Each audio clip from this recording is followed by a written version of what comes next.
I generally do not like camo really on anything, but this thing is beautiful to me. I can't find the reason to buy a Richard Mille. Yeah, no, I just can't. I don't think ever in my life, no amount of success would ever make me buy it. My rub with this is just that they are so ugly for the price, or why you would spend your money on this and not something that was, I don't know, just aesthetically better. Pleasing, yeah. Dude, you're already an athlete. You're already a multi-millionaire and or billionaire. Yeah. Like, why?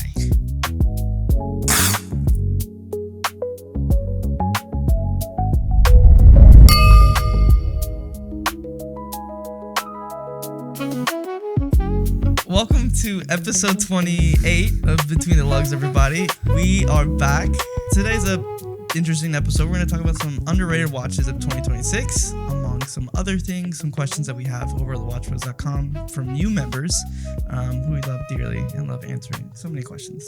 And then in after hours, we're going to get into tariffs because that recently changed this week. So that's interesting. And also we're going to talk about a watch that recently dropped that I'm not a huge fan of. Maybe I secretly hate it. I don't know what Felix's take is on it yet, so I'm going to find out with you guys during After Hours. I guess we'll see. One more thing in After Hours, we're going to talk about the Studio Underdog Time and Tide collab release. Yeah, released recently, so... If you're interested in that, hop over to After Hours. If you are not a Connoisseur Club member, then upgrade or join. That way you can see what our hot takes are on some of these things. All right. Well, how about before we jump into anything, what the hell are we wearing today? Today I'm wearing a AV86 1951 Marine. It's a diver. So very traditional black stainless steel diver on a strap. I love this watch. This is pretty nice from AV86. Very well, reasonably priced. It looks good. It has kind of the, I guess, kind of that block pawn slash, more modernized, still pseudo vintage look and feel, and very clean. It's very clean. Yeah. I love the vibe of it. And it gives me, like a 1960s, early 70s vibe. It's a super dope watch. We're working with them a little bit. And so we got this watch, and I love it, man. Yeah, it's like, for me, for this price point, honestly, it'd be between like two options, and this is high on the list. It's a really handsome watch for what it is. Yeah.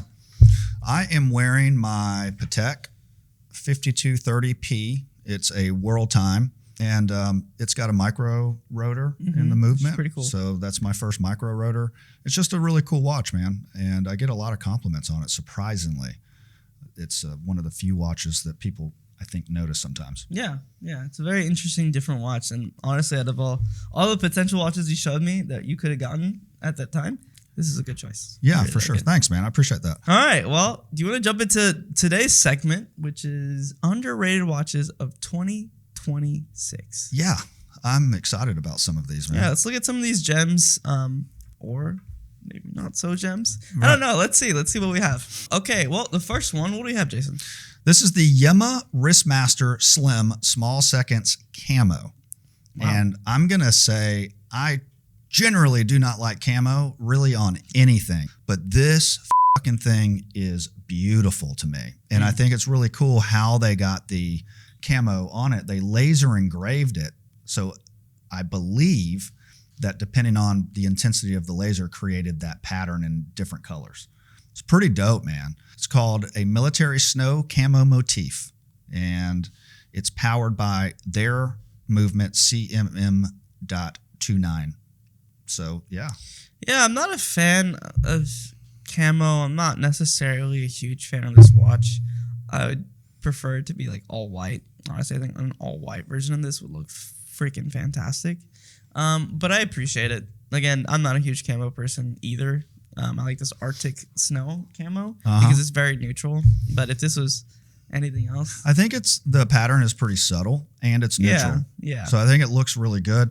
And I'm a big fan of Yema. I think you get a lot of watch for the money, especially since they have in-house calibers. And I think this is priced at 2,400 euro. Yeah. Not quite sure what the conversion is. It's limited to 100 pieces. But, I mean, look, man, for $3K USD, It's a pretty dope watch. Yeah, and their movements are well done for the price point. You're rarely gonna find a well finished movement at this price point. In-house. Right. Yeah. What's the next watch there, Felix? So we have the Nivada Grenchen F77 MKII, a refined version of their integrated bracelet model with better lug ergonomics. This looks really handsome. Way better than the first version, 100%. Now, you already know how I feel about this. Do we need any more integrated sports bracelet watches in the market right now? No, there's so freaking many to choose from. There's so many now. But this is the good option still for under $1,200. So yeah, integrated bracelets are just sweeping. Yeah. Every brand. It's like a nonstop market right now. Yeah, and it's so weird to me because I felt like integrated bracelets were already really popular, and I didn't think that there was room for a lot of other ones. Yeah, and they've proved me wrong because everybody's coming out with an integrated bracelet. But Nivada, I love this brand also. I think they're a really cool brand. It's a revived brand, and they're doing a really good job with everything they're doing. I'm going to let you pronounce this one. Well, thanks. I think it's pronounced Balad? I don't know. It's pronounced Ba111od. Yeah. So that's the Chapter 8 family legacy. A very dressy pocket watch. Yeah, it's pocket watch inspired for sure. Yeah. It's got Breguet hands, Roman numerals, small Breguet seconds, offset, forward. And it is gorgeous. Yeah, it's a pretty piece. I would rock the hell under out of this 2K. piece. Yeah. Yeah. If you're looking for something dressy that's not going to break the bank, this is a watch to consider. Now, this is a big conversation in the field of watch collectors. And I'm curious to hear your perspective on this. But there are some brand names that just look really ugly. Mm-hmm. And I feel like this might fall into it because this is a very handsome piece. And then you have this weird Balad logo right on top. I'm not a fan of that. Yeah, I've fallen into the camp where the less branding on a watch, the better for me. Mm-hmm. I don't hate what they've done with their branding. I do think that for this style watch, it's probably a little too big. I could have made it a little smaller, I think. A smaller version of their logo or something. But the 111. But listen, overall, this watch is gorgeous. I mean, yeah, it's a pretty piece. Check out those. Those are some underrated watches that we have spotted. And for the money, I think you can't go wrong with any of the ones we talked about. Mm-hmm. Now let's jump into some industry news. Some industry news. Industry. How about that? Some interesting industry news. What do we have first up? Okay. First is the Richard Mille, and it's the Basalt TPT in ceramic debut. So is this a golf watch? What is this? This is an ugly watch. I don't know what's happening though. Bro, I mean, I want to know who is into Richard Mille. Oh, it's Richard soccer. Mille. It is hyper elite athletes or hyper elite billionaires. Yeah, multi-billionaires. But I don't understand. I mean, I feel like people that can afford these watches have better taste. They should. And my rub with this is just that they are so ugly for the price.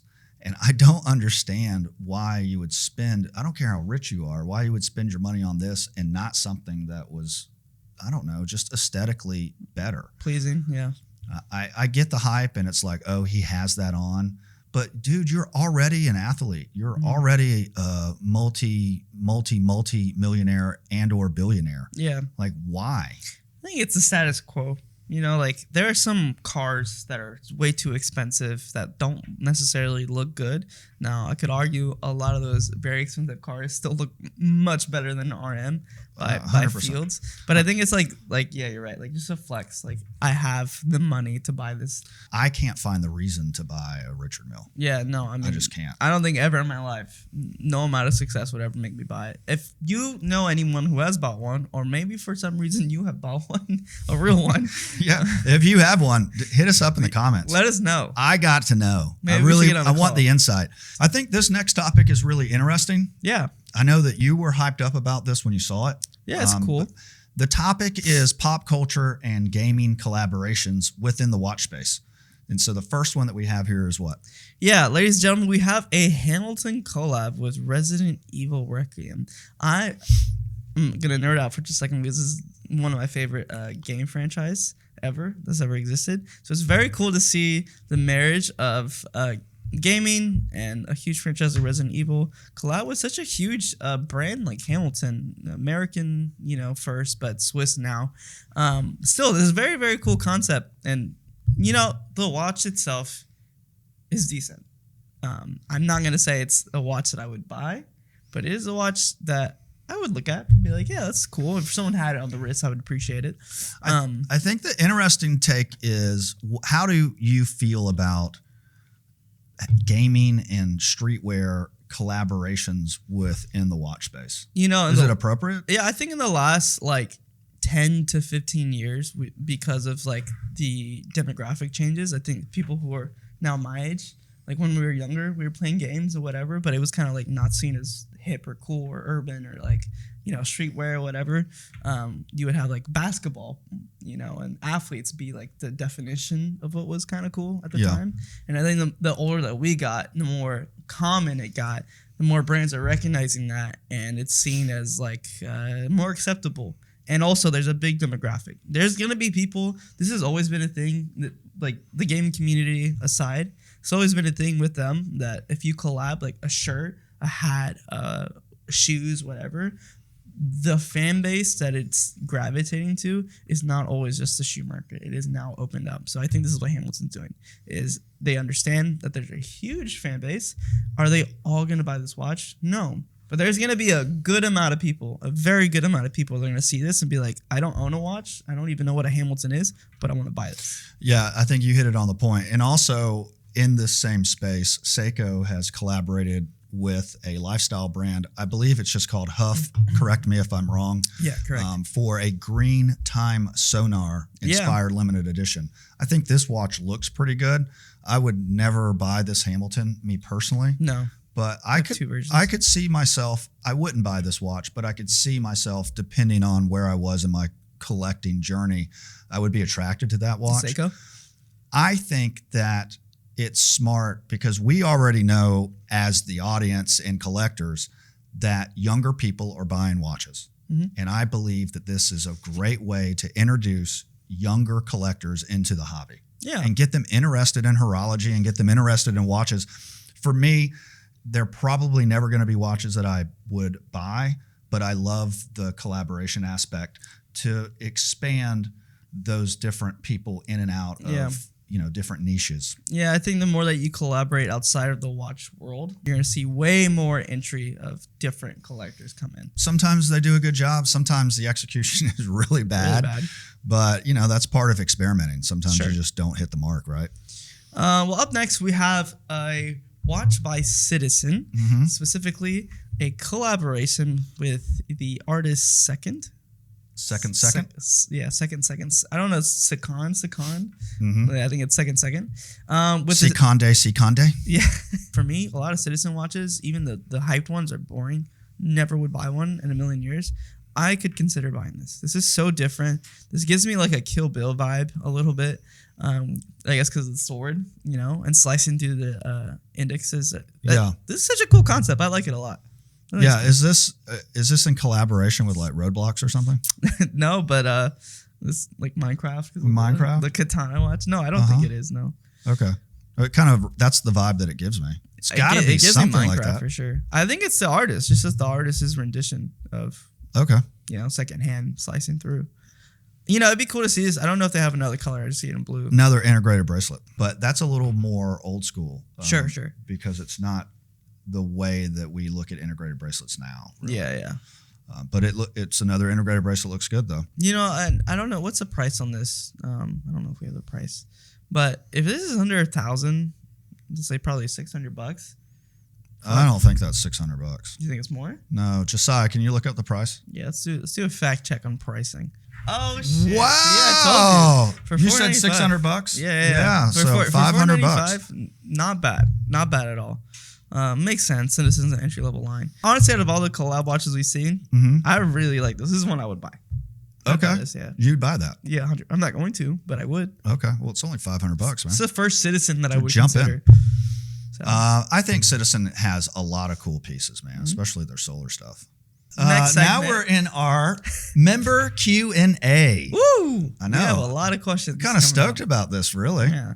So the first question we have specifically is a stigma between Nazi connection and watches. Yeah. So what is the insider knowledge on this, Jason? I honestly don't know much. I know the Germans in general in history between the Nazi regime has done so much for science and technical innovations, where we get Volkswagen is very big around that time, German engineering, whatever. I don't know much about it when it comes to watches. Yeah, so German Flagler brands Stoa and Laco, right? So I know that there's a Nazi connection with those brands. Here's what I would say, though, is war is messy, war is disgusting. What they were doing was disgusting, is disgusting. But also, that doesn't necessarily mean that the brand was participating actively. It's disgusting what happened, but I don't necessarily, me personally, I don't associate those brands with that anymore. I think it always just depends on the buyer, the user, whoever's going to use that product or item, whatever it is. If it's a watch that has some lineage to U.S. history in a negative context, okay, don't buy that brand, don't buy that watch, don't buy that model. That's your conscientious decision. Yeah, absolutely. I think you just can't be like, oh, so you support a Nazi regime because you're buying it? I'm like, no, I just like the watch. Yes. I just like my Mercedes because I want one. It has nothing to do with the connection. Has nothing to do. But if you personally are uncomfortable with it, by all means, don't buy it. There's options. But I agree with what you're saying. Don't project that onto other people that aren't, they're not thinking about the connection. They understand that is in the past with an organization that doesn't operate that way anymore, right? Yeah. Okay, so the second question is about Omega sales softness, right? James Shanahan from our inner circle asked, I'd be interested to hear your thoughts about the sales softness at Omega. It seems like the brand is really struggling. Is it a product mix, pricing, softness specific to entry luxury consumer? My thoughts are very quick. I think we just discussed this a little bit off camera. Omega took a little bit of a dive this year on sales. And I think it's just they're not really making anything for the correct market anymore. They're still kind of playing it safe. I think they're not doing anything fun. Are they still a good price for what they are? Sure. But I think their competitors are doing things better and more aggressive than Omega is. I think, not marketing aside, I'm just talking about like making the watches for the consumers. For me, I think Omega has been for a while chasing Rolex. What they did in the past, a good job of creating a product that was very adjacent to Rolex at a more reasonable price point. That would bring in consumers because it's like, well, I don't feel comfortable spending this money on Rolex, but look how nice this product is. I will spend that money on this product. Yeah. And it was a great first step into a luxury piece. And so that is the problem that they are having right now. They've increased their prices too much, and the people don't find value in what they have to offer. Yeah, I think you're hitting on the nail. It's like, I think Omega is getting a little bit of like a cluttered confusion, and they're like, people love us, therefore we can keep going up because the brand appeal is there, right? No, the complete reason why people are choosing you is because you're the better alternative to like the antagonist of the watch world. Real quick, just hitting on product mix. Yeah, a lot of it is their product mix. They lean so heavily on the Speedmaster, and they lean so heavily on the 300M and the James Bond. Yeah. And they're not doing anything interesting or new. Maybe come out with 2 size variations to be able to appeal to a larger audience of people that want smaller watches. Or a fun complication DeVille or a fun collaboration. Think about different. what all these other brands are doing right now. Yeah. Like step in line, be creative, be fun. And I think that would help a lot. Or come out with something completely new. Yeah. We have one more question. So our question, the last question of the day, is why can't the average person make money flipping watches? Yeah. Well, I mean, I know why. Yeah, I know why too. If you want to make money flipping watches, then you've got to buy the ones that are the most appealing to a large audience. That would be Rolex, Patek, AP. Those three are the ones that people are always going to want to buy. And the problem is because of price increases recently, some of them tariff related, some of them just brand increases. The gap between what retail is and what secondary is has shrunk. And so what that means is there's less profit in that flip now, because when you had a larger gap between retail and secondary, you could go buy that watch and you had some play. Yeah. Now what's happened is it's eroded some of that. And it's very difficult. There's tons and tons of reasons that an average person cannot make.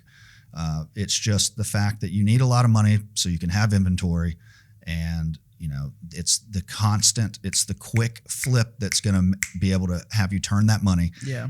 Whenever you are getting into flipping something, it requires an enormous amount of time. Yeah, it's like an extra job. It's a completely extra job. You have to research. You have to understand the nuance between two dial variations with watches, case size differences, the difference between two references, even though they may be close in year. Yeah. There's so much that you have to understand, because if you buy the wrong one, that's not the one that is going to sell. On top of that, then you have to negotiate all the time. You've got to find the people you can buy the watches from and negotiate. And it is extremely time consuming. And then think about just modern right now, those margins have eroded. So there's just not a good way to make money flipping. Yeah. If you're already in the space and you've got tons of watches, you're probably doing okay. But trying to get into it right now, forget about it. It's tough. I think that wraps us up. You guys have a great rest of your week. We've enjoyed it. And we're going to get into after hours, where we're going to talk about those tariffs and everything that's happened this week and how that may affect Swiss watch pricing. And then we're going to get into this watch that was recently released that I'm not the biggest fan of, and I'm probably about to shit all over it. So if you're interested in hearing that, jump on over to our after hours, become a member so you can watch that. Thewatchpros.com is where you can find us. By the way, we have merch over there. I am wearing a limited look merch at this from New York. We might re-release this year around the same time, but it's not available right now. I love that shirt. Check us out over there. We have so many cool merch designs, from mugs to shirts to stickers, whatever you want to find. So thank you so much for watching this episode, and we appreciate you, and we'll catch you in after hours, members.